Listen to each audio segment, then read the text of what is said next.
Here we go, off for another mission, and very nearly cut it short by slamming it into the ground, but just got away with that one by the skin of my teeth. Dodgy left-handed girly throw, that was the reason. Right, the mission today is to fly low and as far as possible to see how my 5.8 video link lasts, and to see how long the radio, which is my FreeSky 2.4, can last. I'm pretty confident that what will happen first of all will be the video will probably conk.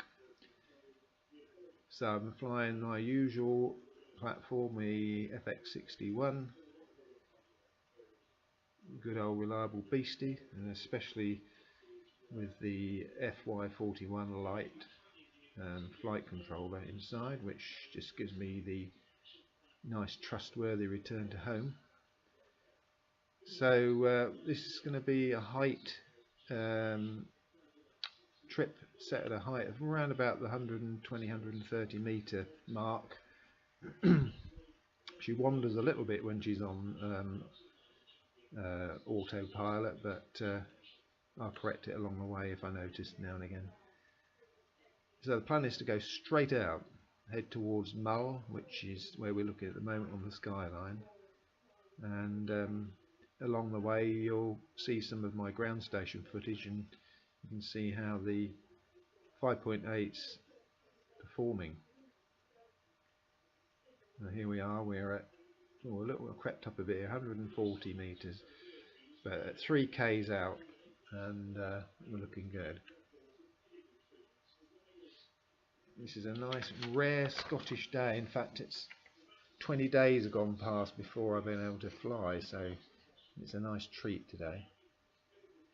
So on the ground station I've got my FR632 diversity receiver as usual, and it has a Tommy D 16 turn helical on it and a Pro FPV 7 turn, which is made by a guy in Poland, and the 16 turn pretty much does most of the work, and I really don't have to do much in the way of pointing it.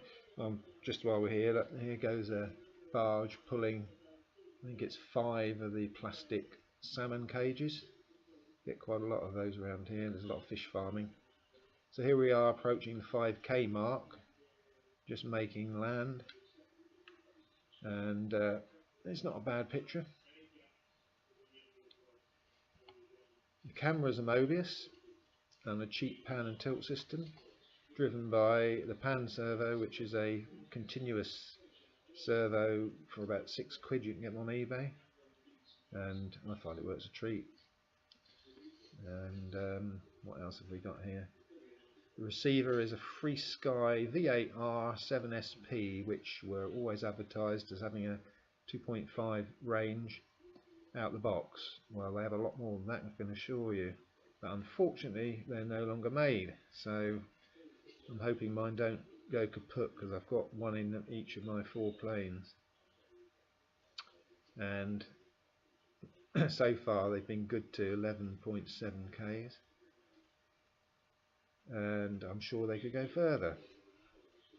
So here we are approaching 6k's, and this is a lovely little anchorage I used to sail to from time to time, and this house we're just going over belonged to an ancient old lady who used to come out and yell across the bay at you if she thought you'd anchored in the wrong spot, and then shout that you had to come into her house and sign a visitor's book. She was pretty evil, but as long as you did what she said, you were in her books, you were good books, you were fine. And there's a little cut here between the little island in the middle here, which is Torsa, and the island with this cut here. If you got the tides right, you could just about squeeze your boat through there, because it's quite shallow.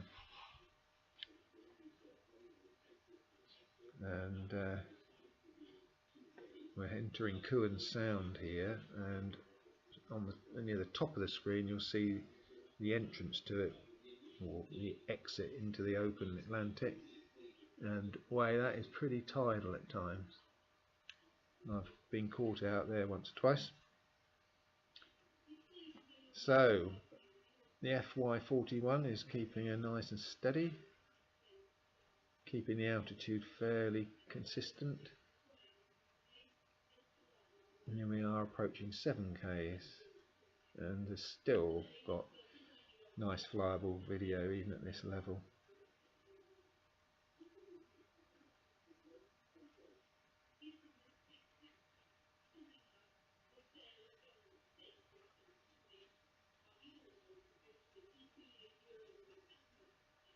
So here we are approaching where the ferry goes across. There's actually some very high powered gantries, or whatever you like to call them, pylons, carrying the electricity supply across that sound. And I noticed when I flew over that it caused quite a bit of interference briefly on the ground station DVR footage, but I don't know whether I got that on here. We'll see in a bit. So the ferry, which is just about coming into view here, is at the moment up against the jetty on the right here, and it goes just across to the little inlet on the left. So it's not any great distance, but there's many a time when it's cooled off when the gales are coming, and you'll see in a minute how tidal it can be. Even on a calm day like this with no wind against tide, it's still pretty evil. So there's the ferry just down there. It's a little roll on roll off, and this is the mainland we're looking at here, believe it or not. Look at my laminated wings, they're diabolical, aren't they? I didn't realise you had to clean the polystyrene before you laminated it, so it's gradually been lifting off, so I'll have to have a session at it one day. So here, look at that, look at these tidal rips. If you took a sailing boat through there today against the tide, you'd be going backwards. I wouldn't want to be there in a small boat. So this is about it. This is where I'm going to be turning 8.7. Still pretty reasonable video actually. I mean, it was better on my screen than the DVR. This is just a cheap Hobby King DVR, which I usually have just as security in case I need the coordinates to find lost planes.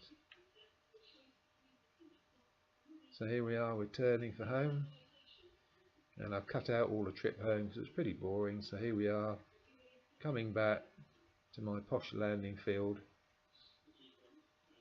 and this is where I have to miss the car, the fence and the power line just ahead, and that is a luxury landing as usual. So there we are.